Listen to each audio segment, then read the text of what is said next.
You guys, come on. This is what we're here for.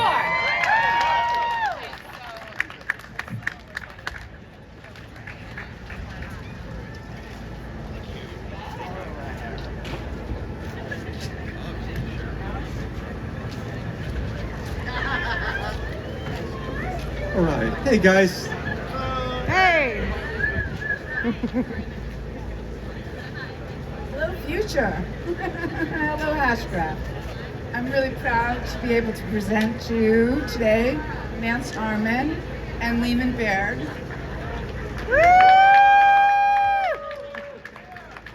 And we have a special, kind of unique talk, sort of planned, sort of not planned, but we'll go with the flow. And we're going to have a conversation with Mance and Leemon today about community, their thoughts about community, how we can grow community, and how this little community started with 2 people, and now we're here, and we're global, and we are the layer 1 of the future. We know that. Hedera hashgraph. So I'd like to start by just asking Mance and Leemon to introduce themselves for those people who may not know who they are, and maybe give us a little insight into why you're here and how you feel about the experience so far today. Sure. Well, first off, I just want to say thank you all for coming. It's fantastic to see the Hedera community on its own initiative, largely through Elizabeth here, the efforts of Elizabeth and many of you out there, make this happen, right? This is the first non-Hedera gathering, right? The Hedera had nothing to do with this. It's a community-driven thing. So first off, thank you for that. That's nice to see. It's important.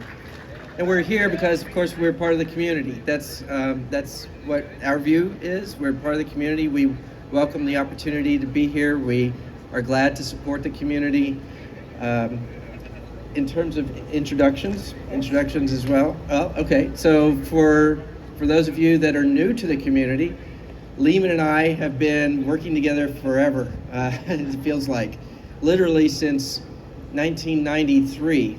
Many of you already know this story, but I'll be brief. So we started working together in machine learning in 1993 for the Air Force. We worked for the senior executive in the Air Force responsible for machine learning on a small research team doing something called reinforcement learning, which has really made strides in recent years. And so background is always been deep tech and AI and machine learning.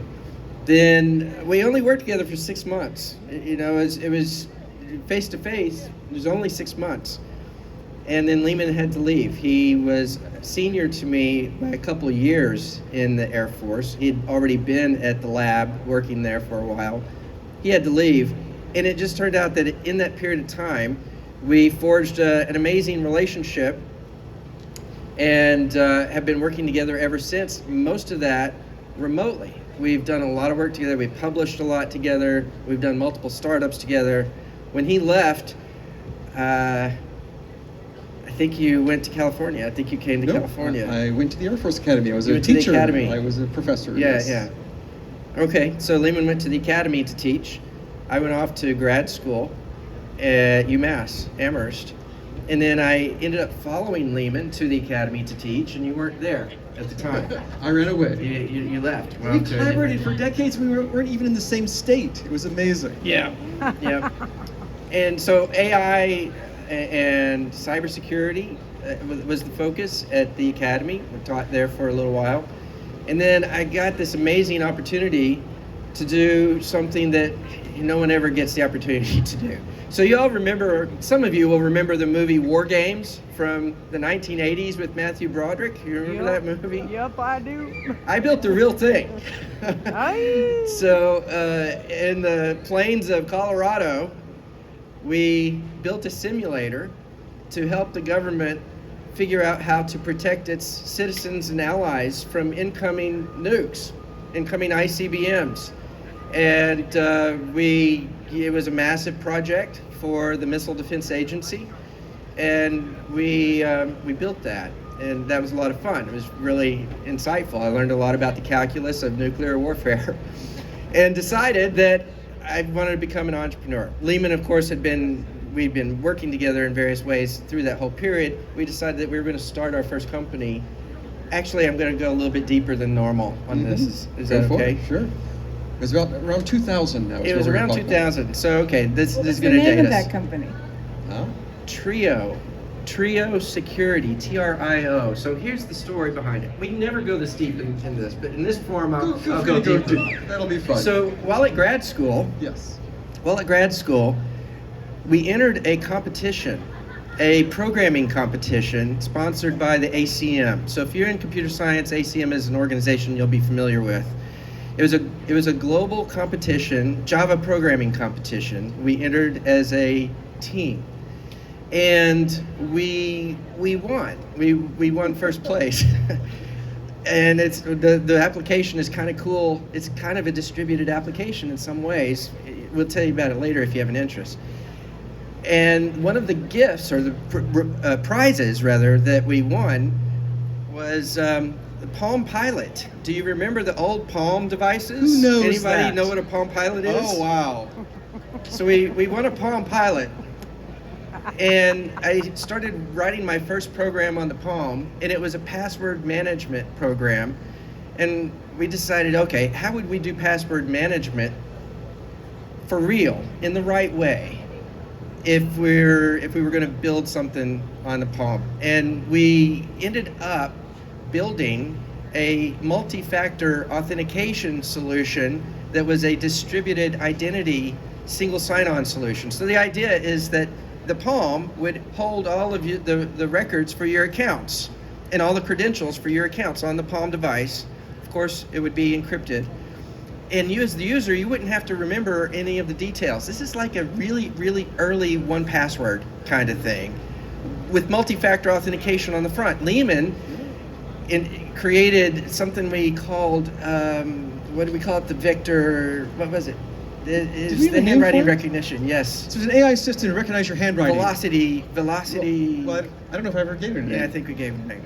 Okay, we gave it a cool name. I don't remember it. So you would write your name or write a word, and it would look at exactly how you wrote it and look at the exact speed of your finger at each point along it. So even if your copy was written on a piece of paper, you wouldn't be able to do it. And so this would be your authentication to the device, and the device would log in for you. Just exactly what your phone does now, but there were no phones. It was a Palm Pilot, which is a smartphone with no phone. Yeah. Yeah, and so, it was meant to be enterprise grade. Okay, am I going too long on this? Okay, because this is an interesting story to me. So we started a company, and we got a small friends and family round, $300,000 to build this company, and we stretched $300,000 over 5 years, and we flew to California, and we pitched to Palm. We pitched to Palm Source. So Palm was one organization, then it split into the operating system and the hardware manufacturer, and we pitched to Palm Source. And the VP of engineering there, in the first presentation, I remember it very well, we pitched to this guy, I won't name him, and at the end of the presentation, he said, "This is great, give me your terms." So that was new for me, right? I was an Air Force guy, our first commercial experience, commercial endeavor, we sort of dove head first, flew to Silicon Valley, which was kind of intimidating for me. I'm from Mississippi. Woo-hoo! And the head of Palm Source for engineering said, "We want to do a deal, give me your terms."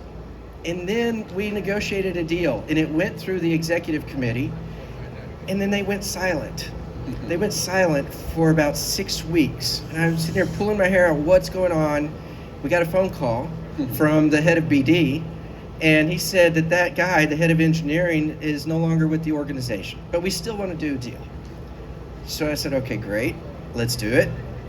And we worked a little bit, and then he went silent and disappeared for another 6 weeks. And then there was this product manager that was part of the deal that called me up. He said, the head of BD, he's gone, but we still want to do a deal. Let's get this inked. And it was going to go into the Palm operating system. Every Palm device out there is going to use the software that we had created, right? So we've almost got there, and then he disappeared. And it's 3 strikes, right?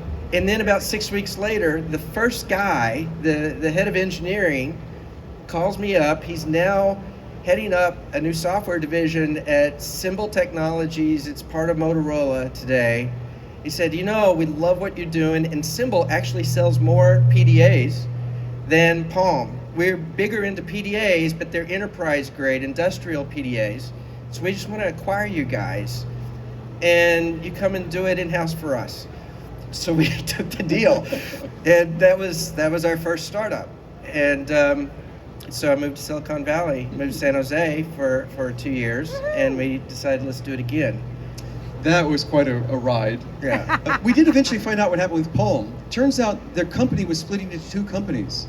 And during the whole process, they weren't allowed to acquire anybody. So this whole thing everything was frozen. They couldn't buy someone like us and integrate us into the operating system. So bad timing. But the guy at Palm that loved us, that went to Symbol, then acquired us there. So yeah. Entrepreneurship is an interesting path to follow. Yeah. It was very, very interesting. Yeah, I've always said it's entrepreneurship, tenacity is the skill of drawing a straight line made up of crooked marks, right? and that's what we were doing. And so, we worked at Symbol. He was still in the Air Force. Yeah. We worked at Symbol, and then did another startup in security again. Fast forward to 2011, sold that. 2012, Leemon, of course, went to work on hashgraph. All of you have heard the story from this point forward. And in 2015, he solved the problem, and today we call it hashgraph. He solved this problem of creating a consensus algorithm with the properties of hashgraph. And that's how we got to where we are today. That's it. That's the background. Yeah. Very good. Sorry, I was long-winded. So that's your introduction. Yeah, you want to do it My again? introduction is, hi, I'm Leemon. I do stuff. Thanks. Okay. That's it, Leemon? That's his intro. I was just getting started to listen. I'm Okay. happy to say whatever you want me to say. That's my introduction. I want to go a little back from that time when you first met, and just as individuals kind of see what was the impetus that led you to even being in a place where you both could meet. I know, Leemon, that you got your first floppy disk. And how old were you when you got your first floppy disk? Oh, was it junior high or high school? It was junior high, I think. I had at first, I can tell you the whole story, but No, but yeah, you had a tape backup, I know, and I you did. were excited to get a floppy disk to Yeah. kind of get away from that tape backup. But so that obviously you were already into computing by then. But before that, what was your? Were you always into mathematics, or? yeah. So my parents are both math professors, and my dad's PhDs were in both math and physics. So I was kind of doomed to be warped from birth. I don't think I could be normal. But my dad would tell me all about math as I was growing up. It was just fascinating and exciting and fun. I remember learning algebra in 4th grade. He was teaching me, and then I got to go to a summer program between 7th and 8th grade. I took algebra 1 and 2, and that was good. It put me 2 years ahead in math, and I got to just do fun stuff in math. I remember in 4th grade seeing a programmable calculator and learning the little programming language that it had for writing programs, and I wrote a game in it. Didn't even have a screen. Anyway, it was cool. And then in junior high, they had a computer I could use that you program in BASIC. It didn't even have a screen. It was just a teletype, just this typewriter you type on, and then words type out on the paper to talk back to you. But I got a technical manual for BASIC, and I just devoured that thing. I thought it was so cool. What's cool is that you can build anything. When you're programming, anything you can imagine, you can create, and then it happens. It's the ultimate thing. It's why I liked Legos as a kid, or not the kind of Legos we have now where you build something from a picture, but the kind where it's a bunch of rectangles and you build anything you imagine. Computer science is like that. It's magic, it really is. And then at some point in junior high or high school, I got my first computer, TRS-80. Anybody ever have a TRS-80? Nobody. My dad. Oh yes, My Model dad. 3. Yeah. I bought it within, I think, 2 months of the very first Model 3 coming out. It was one of the very earliest ones. It had a bug in the ROM that the other ones didn't have. And I spent so many hours on that thing and made algorithms for it and then wrote programs and learned assembly language and made stuff that was a hybrid of assembly language and BASIC. And I wrote this game system, and then I wrote a program that would let me edit videos for the little characters in the game. And so I built a program to edit the game and a programming language to control the little character. It was fun. So I really enjoyed programming. I invented stuff for drawing lines without using multiplication or division on the screen because TR-80 didn't know how to draw lines. Really good computer. But I had to save all my programs on tape. And my parents at one point were very kind, and they bought me 2 floppy drives, which was just the ultimate thing. It wasn't my computer, it was my dad's computer. But they bought the 2 floppy drives for me. So I spent endless hours on that. I've always liked math, I've always liked computers. What were they, 25 megabytes? What? Wow. So what was it? These were like real. These are 5 1/4 inch discs. 5 1/4 inch floppies. Yes. Yeah. Yes. Real floppy. You know, the 3 1/2 were also floppy. My roommate always used to say with her hard discs, no, there's floppy inside. Yeah. But the 5 1/4s look floppy on the outside too. I think they were 100K or something. I don't know what they were. But if you used a hole punch and punched a hole in it, you could flip it over. They were flippies. You get twice the data storage. Flippy floppies, yes. Wow, how much fun was that, all that stuff. So that's how I got started in programming, was all of that. Thank you for bringing that up. And what about you, Mance? What know, did you... It was a similar story. I mean, 6th grade math using TRS-80s. TRS-80s? TRS-80s. Model 3s? No, they Ones. were pets. They were the Commodore pets. They were Commodore pets. Or 64s? Pets, not 64s. Really? Yeah, they were the pets. Wow. So we didn't have a lot of money, and my parents wanted to encourage this, and I wanted a computer. So I remember my mom pulling together a bunch of stuff for a garage sale. We were in rural Arkansas, and so she pulled together a bunch of stuff for a garage sale on a Saturday. I remember the garage sale. I literally remember working this garage sale, and at the end of it, we drove down to Walmart, and the TI 99 4As were on sale, and I got one for $100. I remember that, and these were early. Anybody here remember the TI 99s? One? They plug in your TV? There's no Yeah, screen? there's plugging in the TV. Yeah. Geez, we're old. And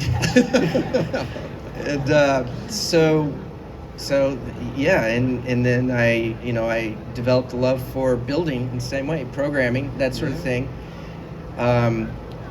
We were poor and no opportunity for college, so I enlisted in the Air Force with the expectation that they would ultimately send me to college. And I tested pretty well, and they put me into the computer track of the Air Force. 2 years later, they sent me to school, and the Air Force has always been good. They paid both for my college as well as grad schools, and they helped me pursue this dream of being a computer scientist, which ultimately led to our meeting there at the lab in 1993. And how did you end up in the Air Force? Me? So we also didn't have any money, but the Air Force Academy is free. So I applied to all 3 of the academies. I got accepted to all 3. I applied to ROTC programs, I got those 2, and I chose the Air Force Academy. Seemed like the more technical of the services. And so I went to the Air Force Academy as a student. Did that for 4 years, and then later came back as a professor and got to do that for a number of years. And had a lot of fun. Colorado Springs is beautiful. Warm spot in my heart for Colorado Springs. But so he was smart and got out after 5 years, but I stayed in for 20 years. So I had 24 years in uniform, retired from the Air Force. And then when you, in 2015, when you decided to solve the math problem that had been bugging you for a little bit of time, and you devoted that attention, and even though you thought it might not be solvable, you did solve it. Yeah. What was that moment like when you were sitting by yourself and you said, I did it? That is so exciting. So I like to walk.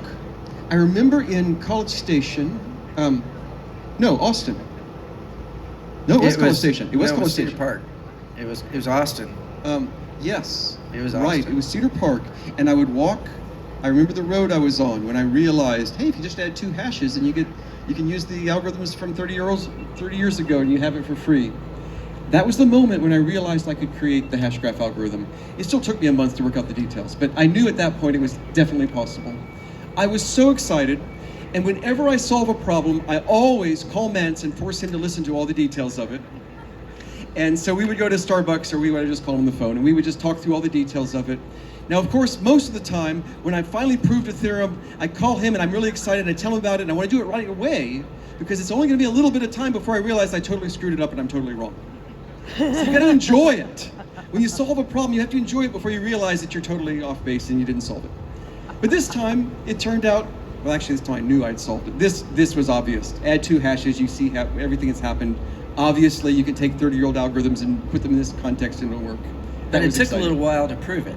I mean, you Well, solved it, but it took some months. Oh yeah, it took a month or two to work it all out. To prove it. Not just to prove it, to work it out. Yeah. It was clear in principle that it could be done now, but to actually do it was non-trivial. Yeah. And so I worked for that. And so I go through all these things, and I'll tell him these things I invented, and I get excited. I was talking to you about graphics yesterday and forced you to listen to that. And he still puts up with it. It's wonderful. So when you did have this moment of clarity with the 2 hashes, Yeah. and you thought, that makes so much sense, and it took a month to figure out the details. Yeah. When did you see a vision of a layer 1 network? So once I had the problem solved, and the problem was just how can a bunch of computers come to consensus very fast with security, ABFT. That was the problem. It was not that I was trying to make a better blockchain, I was just trying to solve a fun math problem.